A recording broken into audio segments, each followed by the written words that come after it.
नमस्कार। प्रज्ञान एकेडमी में आपका बहुत बहुत स्वागत है। आपको पता है हम हिंदी अध्यापक अमित तिवारी, बाकी आप लोग परिचित तो हैं ही। तो जो यूपी पुलिस के सिलेबस के बारे में थोड़ी सी चर्चा करनी है आप लोगों से। जैसा कि आपको बताया गया था कि हमने पिछली बार जब वीडियो बनाया था जिसमें वैकेंसी के बारे में बताया था, उसमें सिलेबस के बारे में हमने ये तो बताया था कि कौन कौन से टॉपिक आते हैं, पर उसमें ये नहीं बताया था कि कौन कौन से क्वेश्चन, मतलब किस टॉपिक से कितने प्रश्न आते हैं। उसके लिए हम लोगों ने एक डाटा तैयार किया है, यह आप लोग देख सकते हैं। जैसे लिखा है हिंदी और अन्य भारतीय भाषाएं। ये बात हमने उस दिन भी कही थी आपसे कि इससे क्वेश्चन आने की संभावना नहीं है। सिलेबस में तो है, पर इससे क्वेश्चन आने की संभावना बिल्कुल ना के समान है, और वैसा आपको दिख भी रहा है। अच्छा, हम क्यों बोले थे? ऐसा तो है नहीं हमको भविष्यवाणी हो रही थी। हम लोग इसलिए बोले थे क्योंकि पीछे परीक्षाओं को देखें, अगर कुछ परीक्षाओं को, तो उसमें एक भी क्वेश्चन नहीं आया है। ठीक है, अगर हम आगे बढ़े तो हिंदी वर्णमाला से आपको हर परीक्षा में क्वेश्चन मिलने वाला है। एक जो आप देखेंगे 18 जो परीक्षा हुई है, 18 में 2 वैकेंसी आई थी। एक 18 के स्टार्ट में आई थी और एक 18 का जो 2018 था उसके अंत में आई थी। तो जो अंत में वैकेंसी आई थी उसका पेपर जनवरी 2019 में हुआ था, और जो पहले वाली वैकेंसी थी उसका 18 में हो गया था। तो जो 18 वाली वैकेंसी थी उसमें एक क्वेश्चन आया था, 19 वाली में भी एक आया था, और उसके बाद 19 वाली वैकेंसी में पेपर जो थे वो 2 उसमें हुए थे, है ना। तो उसमें फिर क्या हुआ था, अगले वाले में 2 क्वेश्चन आए थे। तो आप 2 क्वेश्चन तो मान के चलिए वर्णमाला में आपके आने हैं। फिर अगर हम आगे बात करें तत्सम तद्भव से, तो देखो इस वाले पेपर में एक भी क्वेश्चन नहीं आया है, लेकिन इसमें 2 आए हैं। फिर आगे इसमें एक क्वेश्चन आया है। तो इसका मतलब हम मान लें कि क्वेश्चन आपको मिलने वाला है तत्सम तद्भव से। ठीक है, उसके बाद हम बात करें पर्यायवाची से, आपको सब देखो दिख रहा है, 2 क्वेश्चन आप मानकर चलिए मिल सकते हैं आपको पर्यायवाची से। एक तो आएगा ही आएगा। विलोम शब्द से एक क्वेश्चन आपका तय है। एक क्वेश्चन के लिए आपको पढ़ना कितना है आप जानते हो। ठीक है, उसके बाद अगर हम बात करें वाक्यांश अनेकार्थक शब्द के लिए, तो अनेकार्थक के लिए हमने बताया था आपको पर्यायवाची आपके जितने क्लियर होंगे उतना ही आपका अनेकार्थक और क्या बोलते हैं समरूपी भिन्नार्थक शब्द आपका क्लियर हो जाएगा। क्योंकि शब्दकोश की रीढ़ होती है पर्यायवाची, समानार्थी जिसको हम लोग बोलते हैं, वो आपका अगर क्लियर है तो आप बिल्कुल इसको कर सकते हैं। तो अनेकार्थी आपका हो जाएगा। ये हर एक शिफ्ट में क्वेश्चन आया हुआ है अनेकार्थी का। फिर हम बढ़ते हैं वाक्यांश के लिए एक शब्द पे। तो वाक्यांश के लिए एक शब्द पे भी क्वेश्चन आया, इसमें नहीं आया है पर इसमें 2 आए हैं। पहले वाले पेपर में नहीं आया पर अगले वाले में 2 आए हैं, फिर एक आया है। तो मान के चलो एक क्वेश्चन तो आपको मिलने वाला है। 1 से 2 क्वेश्चन है ना, ये मिलेंगे आपको, और आप कर भी लोगे, हमें यकीन है, क्योंकि हम लोगों ने वाक्यांश को बहुत कायदे से पढ़ा है ना। क्वेश्चन वहीं से मिलेगा, ये बिल्कुल हम कह रहे हैं। जितना पढ़ाया है उतने स्रोत आप कर लीजिए, क्वेश्चन वहीं से मिलने वाला है। बाकी ऑनलाइन के लिए जो हम लोग सोच रहे हैं उसमें आप लोगों को पढ़ाने वाले हैं। ठीक है, देखिए आगे समरूपी भिन्नार्थक शब्द में एक क्वेश्चन आपको मिल जाएगा। इसमें नहीं आया है पर आएगा, ये है, हमको लग रहा है आएगा। आगे बढ़े, अशुद्ध वाक्यों को शुद्ध करना। अच्छा, इसमें वर्तनी भी बहुत इंपॉर्टेंट है। जैसे अशुद्ध वाक्य में कह देगा निरपराधी व्यक्ति पकड़ा गया, या निरपराधी व्यक्ति को दंड मिला, ऐसा बोल देगा वो, या कह देगा उस व्यक्ति को मृत्यु दंड की सजा मिली। तो ये गलत, इस तरीके शुद्ध वाक्य आप समझ पा रहे हैं। मृत्यु दंड और सजा दोनों एक साथ नहीं होंगे, और निरपराधी नहीं होता, निरपराध होता है। तो ये वर्तनी से ही तो समझ में आ रहा है। निरपराधी अभी तो बताया था, निरपराधी निरपराध ये दोनों अलग अलग है। निरपराध सही है, निरपराधी गलत है। तो इस तरीके से आपको शुद्ध अशुद्ध में भी मिलेगा, क्योंकि हमारा नेक्स्ट टॉपिक जो है वो शुद्ध अशुद्ध वाक्य ही है। ठीक है, आगे बढ़ेंगे लिंग से हर एक में 2 क्वेश्चन आए। यह आसान भी है, कभी कभी कुछ दिक्कतें कर देता है। जैसे आपसे पूछेगा बताओ संतान पुल्लिंग है या स्त्रीलिंग है, तो संतान पुल्लिंग है। वो थोड़ा आपको डिस्प्यूट लगता है कि अरे गुरुजी संतान कैसे पुल्लिंग है, वो तो स्त्रीलिंग होती है। तो संतान को हम स्त्रीलिंग में प्रयोग करते हैं, पर पुल्लिंग है, वो संतान है। या फिर आपसे पूछ लेगा बताइए प्रधानमंत्री का लिंग क्या होगा, तो प्रधानमंत्री जो है वो स्त्रीलिंग पुल्लिंग दोनों में आता है, उभयलिंग है इसीलिए, है ना। तो इस तरीके की चीजें हम पढ़ाएंगे आपको। ये एक दिन का टॉपिक है बस, उसी से आपके ये 2 क्वेश्चन पक्के हो जाएंगे। फिर आता है वचन, एक क्वेश्चन आपका यहां से भी मिलेगा। ठीक है, उसके बाद कारक से भी एक क्वेश्चन मिलेगा, सर्वनाम से भी एक क्वेश्चन आपको मिलेगा, कंफर्म है। जिसमें ये सारे फिल दिखे ना आपको, एक एक समझ जाओ कि ये क्वेश्चन आपको मिलने वाला है।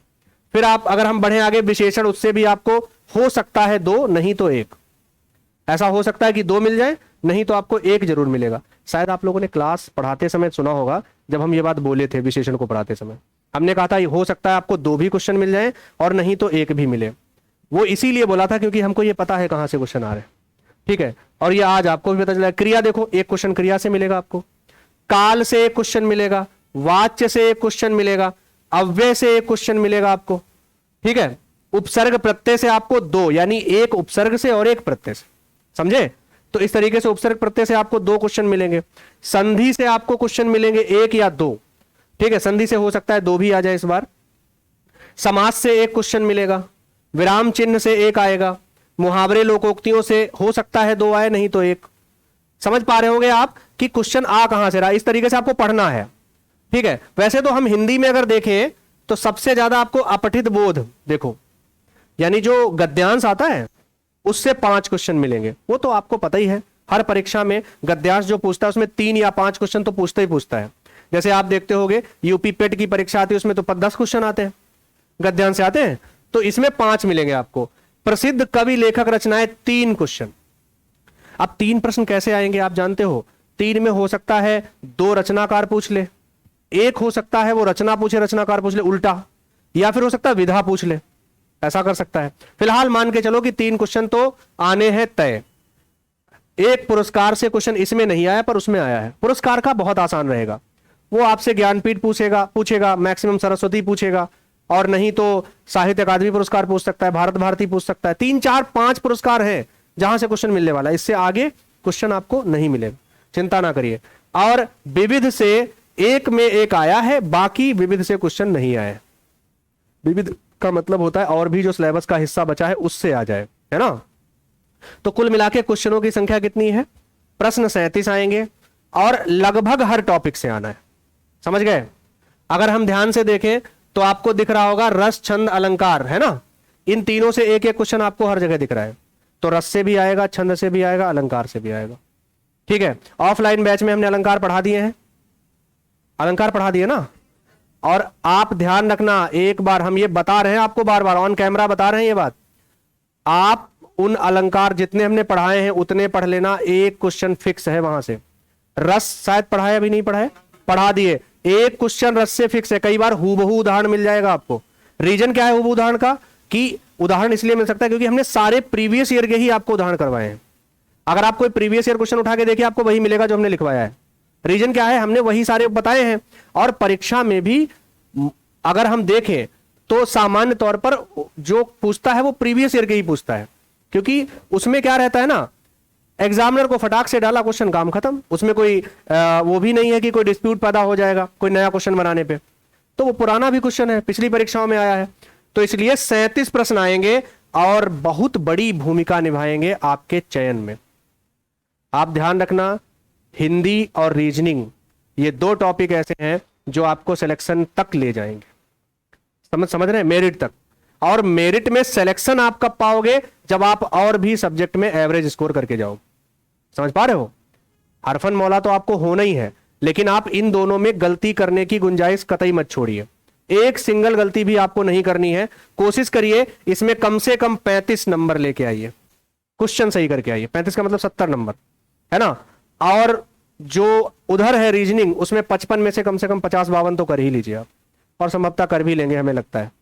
ठीक है, तो ये कुल मिला के इसको इस तरीके से देख लीजिए। हालांकि इसमें कुछ खास नहीं है, हमने उस दिन भी बताया था आपको कि जो हिंदी है उसके पूरे सिलेबस से क्वेश्चन आते हैं। जीडी की तरह नहीं है जिसमें जीडी में 6-7-10 टॉपिक हैं, 6-7-8 टॉपिक हैं, उन्हीं से क्वेश्चन आते हैं। पर यूपी पुलिस में हर तरफ से, हर मतलब चाहे वो व्याकरण का हिस्सा हो या फिर वो शब्दकोश का हिस्सा हो, क्वेश्चन आता है वहां से। अगर आप शब्दकोश और व्याकरण की तुलना करेंगे तो आप ध्यान से देखिए, ये सब तो व्याकरण ही चल रहा है, ये सब व्याकरण के ही तो क्वेश्चन चल रहे हैं। देखो ये सारे, और शब्दकोश ऊपर दिख रहा होगा आपको, पर्यायवाची, विलोम शब्द, अनेकार्थी, वाक्यांश के लिए एक शब्द। तो कुल मिला के 10 क्वेश्चन मान लीजिए आप शब्दकोश से, बाकी के लगभग 27 क्वेश्चन आपको व्याकरण से मिलने वाले हैं। ठीक है, तो बढ़िया से पढ़िए, मेहनत करके पढ़िए। उम्मीद है कि हम लोग जल्द ही, ऐसा हम सोच रहे हैं कि हो सकता है कल या परसों से, जैसा भी होता है आप लोगों को सूचना दी जाएगी पहले ही यूट्यूब पे आके।